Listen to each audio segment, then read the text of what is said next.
Ya. Jadi saya akan menerangkan tentang monitoring keamanan jaringan ya. Kemarin kita sudah mendapat pengantar tentang pengantar forensik digital ya. Secara umum untuk monitoring keamanan jaringan ini sebenarnya membahas tentang forensik digital ya. Ada 3 slide di sini ya, kemudian nanti ada tugas membuat makalah dan nanti ada evaluasi pembelajaran di minggu depan ya sebagai remedial UAS. Nah, bicara soal monitoring keamanan jaringan itu ada 3 aspek yang Anda harus ketahui ya. Yang pertama tentang security monitoring ya, bagaimana port-port dan teknologi monitoring itu seperti apa. Juga membahas tentang tools yang kita gunakan untuk melakukan monitoring. Baru yang kedua, intrusion data analysis itu bagaimana kita menggunakan mengcapture data ya di dalam suatu sistem komputer. Kemudian kita melakukan analisis untuk menemukan kira-kira di mana ada kerentanan di sini, di mana ada serangan, di mana jejak-jejak ya, kita biasa menyebutnya itu jejak-jejak digital yang ditinggalkan oleh penyerang, itu di intrusion data analysis. Nah, baru yang bagian ketiga, incident response and handling, itu kita bicara soal jika terjadi serangan itu kita harus melakukan apa ya. Jadi sebenarnya itu terkait dengan pembahasan kita. Nah, di bagian yang pertama ya tentang teknologi dan protokol dari monitoring security ya. Apa-apa yang harus kita perhatikan di sini? Protokol-protokol mana saja yang harus kita lihat gitu ya kalau ada serangan gitu. Yang pertama itu monitoring protokol-protokol yang umum. Tentu saja kita harus memperhatikan syslog dan network time protocol. Jadi syslog itu biasanya akan mendengarkan UDP port 51 AMPA gitu. Kenapa port 51 AMPA ya? Karena itu yang sering mengalami serangan ya. Seperti itu. Baru di Indonesia harus diperhatikan itu selain 51 AMPA port 53 ya. Karena berdasarkan survei dari CERT Indonesia, itu di Indonesia itu biasanya port 53 gitu. Nah, NTP atau Network Time Protocol itu dia beroperasi di UDP port 123. Biasanya ini untuk kita melihat serangan-serangan yang berkait dengan DOS dan DDoS. Ya, seperti itu. Jadi kalau port 513 tadi untuk memantau pergerakan data, port 514 tadi itu biasanya untuk dengan syslog itu untuk melihat transfer data. Ya. Yang aneh-aneh di situ kita lihat di syslog port 51 AMPA. Sedangkan untuk NTP port 123 ya itu biasanya apabila kita akan melihat serangan direct DDoS itu pasti kita langsung ke menggunakan NTB ke port 123. Nah, ini juga DNS harus diperhatikan ya.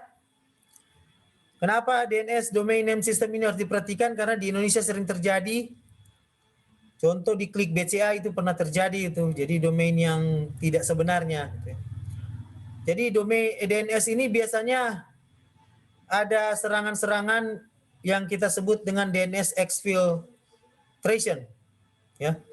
Jadi ada DNS yang seakan-akan menyaru yang aslinya. Nah, itu contohnya kalau Inspire itu mesti perhatikan baik-baik gitu. Karena kadang-kadang portal Inspire itu bisa menjadi serangan di DNS. Belum terjadi, tapi bisa. Karena apa? Inspire kan nama umum. Ya. Mungkin ke depan itu dorang backing serangan DNS, Inspire dorang taruh 2i misalnya ya. Sesudah P, dorang taruh 2i. Nah, itu bisa, kita bisa nggak sengaja itu tekan itu dan berpikir itu adalah portal Inspire Unsat yang benar. Gitu ya. Padahal sebenarnya bukan. Gitu ya. Itu. Baru juga harus diperhatikan itu HTTP dan HTTS. Ya, karena itu sering terjadi serangan di situ. Itu yang biasa kita sebut HTTP iframe injection exploit. Ya. Karena kita bermain di internet, itu HTTP dan HTTPS itu sering terjadi serangan itu. Apalagi kalau DPS SH validasi SSH itu tidak segera dibayar pada waktunya. Ya. Itu akan langsung terbuka. Anda sendiri sudah melihat bagaimana salah satu website universitas itu yang hanya HTTP, Anda bisa dapat username dan passwordnya cuma pakai Wireshark aja.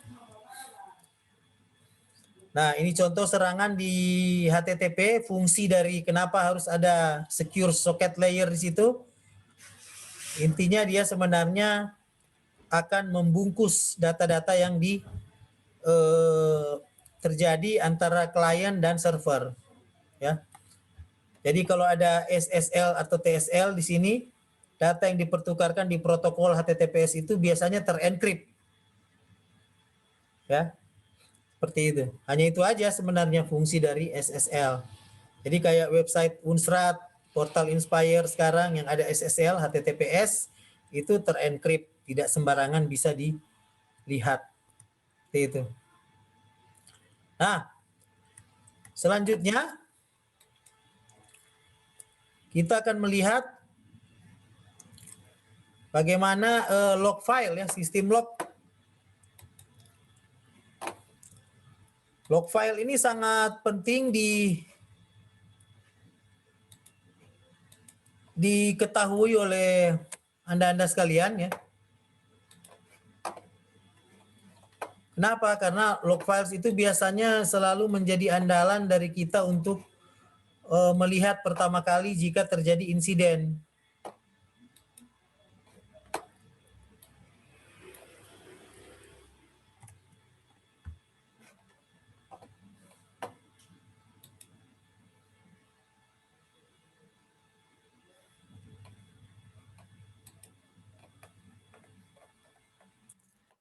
Nah, log file itu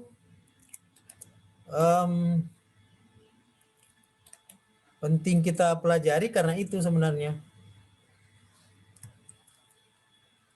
Tunggu sebentar.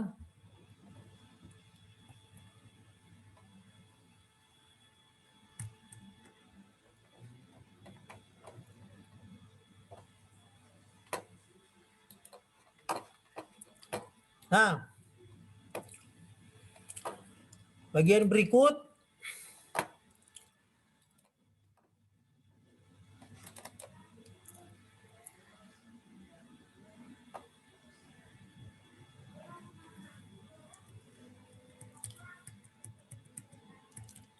setelah security monitoring ya, teknologi yang digunakan ini saya lanjutkan.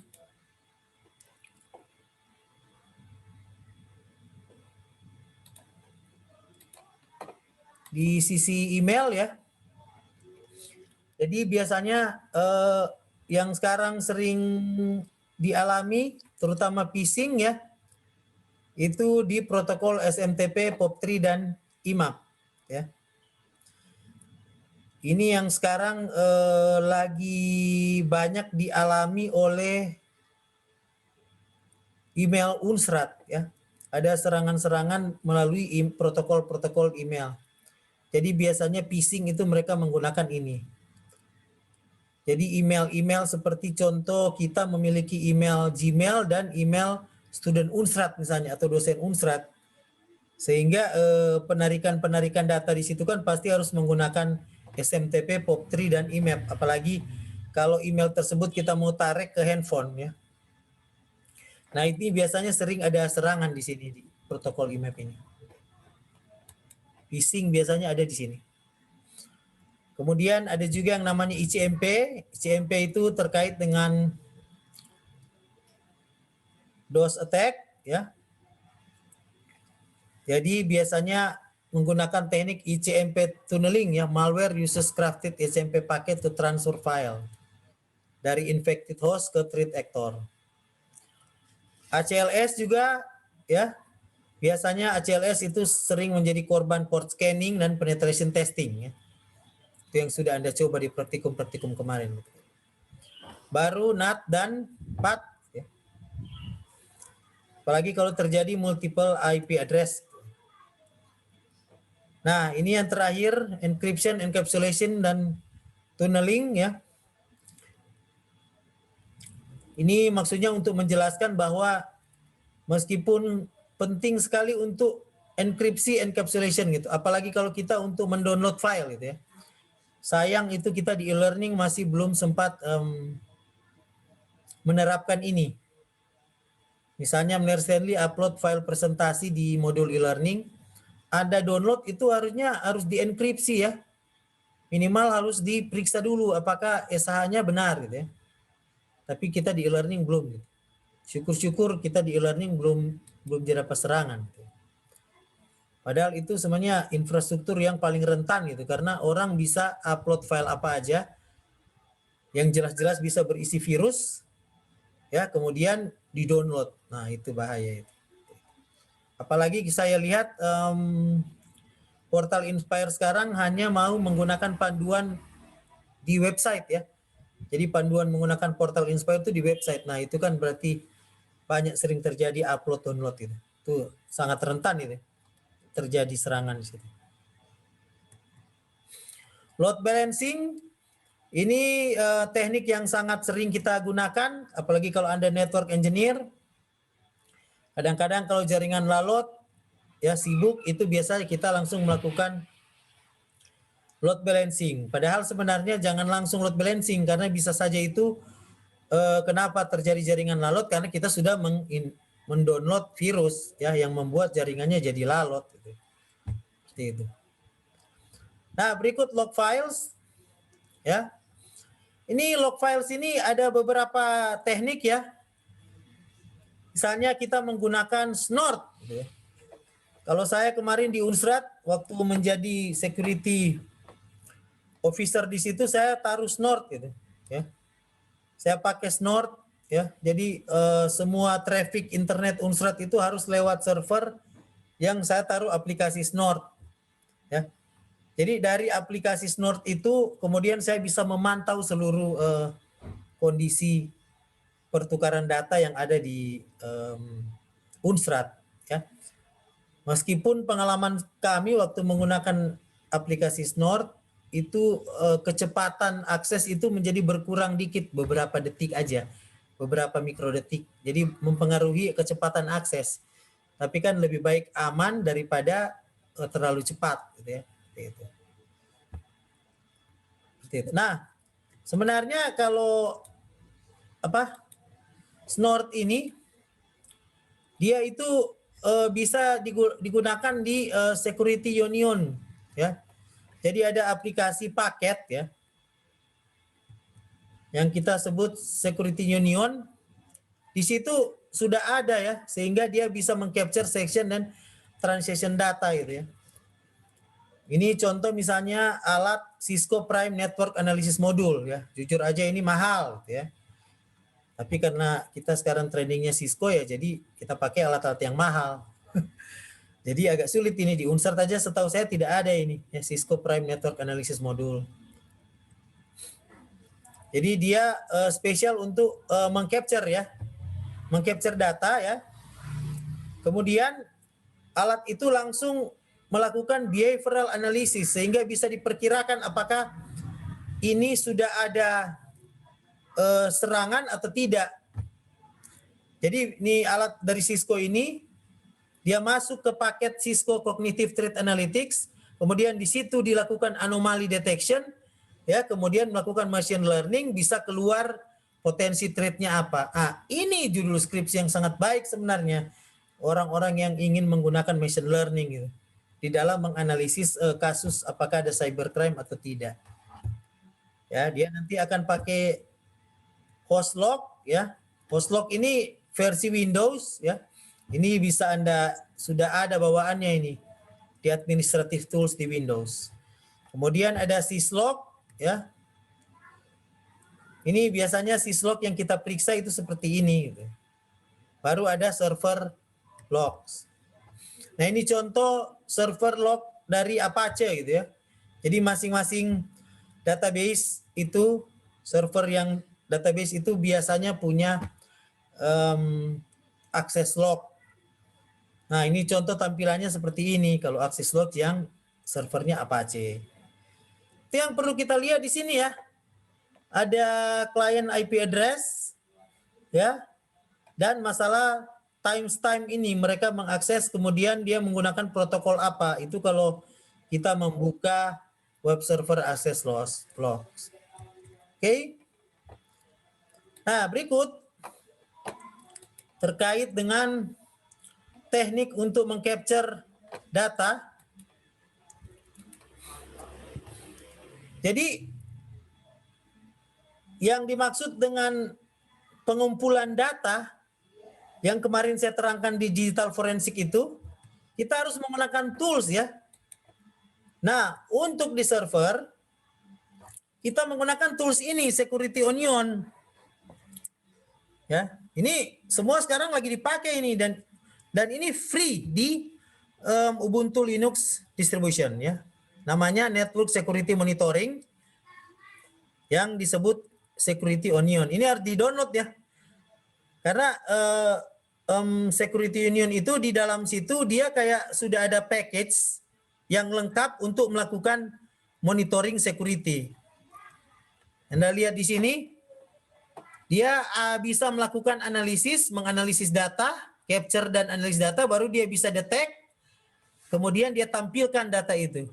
Jadi di aplikasi Security Union itu, Wireshark sudah termasuk di situ yang Anda pakai praktikum kemarin. Kemudian ada Squill dan ada Elsa. Jadi 3 software itu jadi satu paket monitoring security yang open source. Sehingga ini sebenarnya bagus Anda latihan. Tapi kita sudah tidak punya waktu lagi untuk praktikum ya. Padahal kalau Anda lihat di sini, ini langsung tampilannya langsung sudah dalam bentuk dashboard. Ya. Jadi dia ada Snort, dia ada Bro, ada OSEC, ada Suricata, ada Capme gitu ya. Ini dia bisa mengcapture AMPA session gitu ya. Untuk detection. Dia ada Squill ya. Ada Elsa dan ada Wireshark gitu ya. Jadi Anda bayangkan ini sekitar 1 2 3 4 5 ada 8 tools packet security di dalam satu device ya. Kemudian itu nanti ditampilkan data-datanya. Terserah kita ingin apa. Langsung ditampilkan di dashboard. Ya, ini contoh dari Squill window. Ya, mirip Wireshark ya, seperti itu. Nah, jadi Anda bisa lihat di sini ya. Saya salah tekan tadi ya.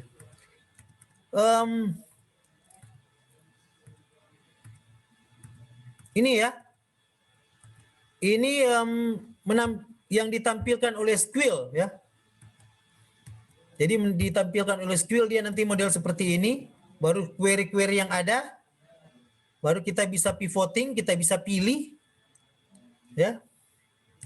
Baru kemudian kita bisa cek, kita bisa deteksi di mana ada terjadi keanehan-keanehan seperti itu. Kemudian data-data itu ditampilkan oleh Elsa ya. Kalau Elsa, semua tuh query-query yang ditampilkan dari Squill bisa dianalisis lebih lanjut di Elsa. Ini Anda lihat di sini nih. Ini ya.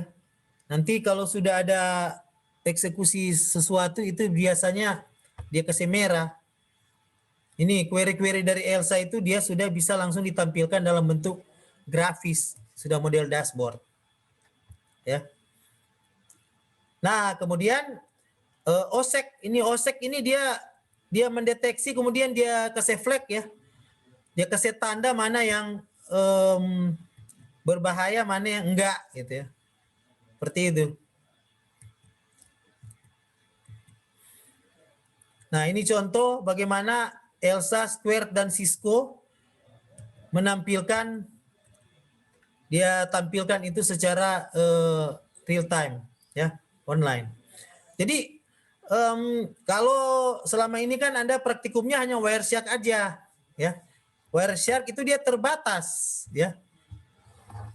Yang sekarang itu sebenarnya kita pakai yang sudah package ya. Jadi package ada yang Cisco punya yang saya tunjukkan tadi, kemudian ada yang open source punya. Kalau benar Stanley itu selalu pakai open source gitu. Kemarin di Unsrat itu yang saya pakai itu. Karena itu kita tinggal download aja, kemudian kita taruh di sistem operasi Linux, Ubuntu khususnya. Jadi server untuk security kita install Ubuntu, kemudian aplikasi ini SNO kita taruh di situ. Sehingga kita sebagai admin tinggal mengcapture dalam bentuk dashboard. Ya, seperti itu. Nah, bagian yang terakhir itu tentang bagaimana jika terjadi insiden ya, kita harus respon seperti apa. Jadi biasanya, nah ini nih, yang kemarin saya selalu tawarkan untuk research tugas akhir, sebenarnya kita bisa memperkirakan apabila insiden bisa terjadi. Karena sekarang ada dua model ya, yang kita sebut cyber kill chain ya. Jadi di sini kita beri dia sebuah serangan ya.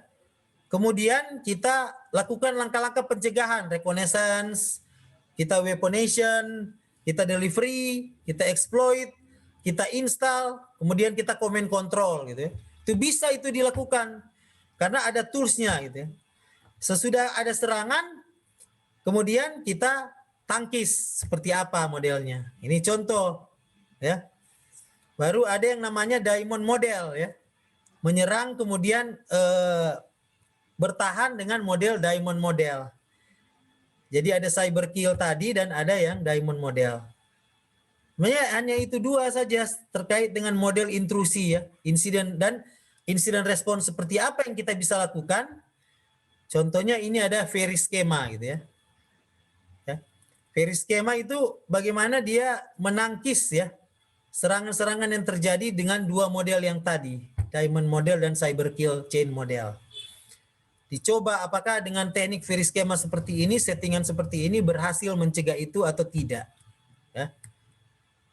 Seperti itu. Nah, jadi kalau bisa incident handle itu biasanya kita sekarang melihat data-data dari CSIRT ya. Computer Security Incident Response Team. Nah, CSIRT ini di Indonesia ada juga. Mersenly termasuk pengurus di GOV CSIRT. Jadi security incident yang terjadi di government. Ya, di Indonesia itu ada induk organisasinya.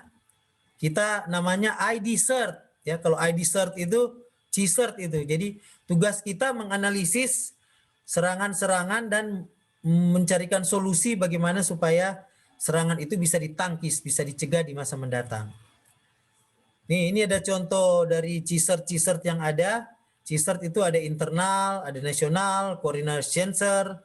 Jadi biasa seperti Amerika, Eropa, Inggris, mereka punya CSIRT sendiri.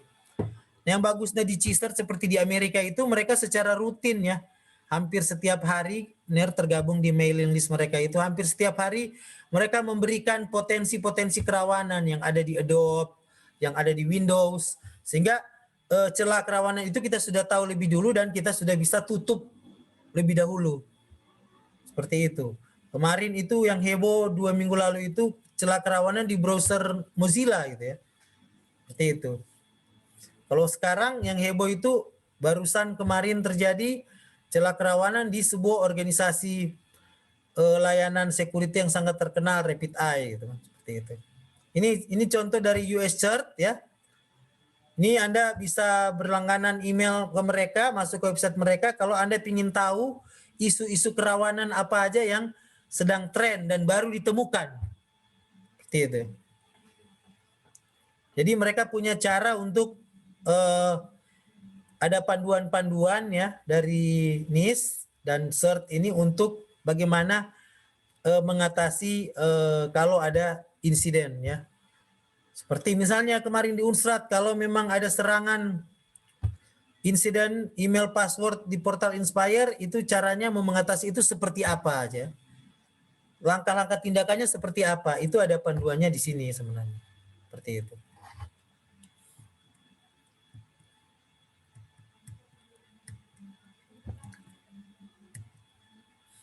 Nah ini kita sudah tidak sempat ya, praktikum seperti itu aja.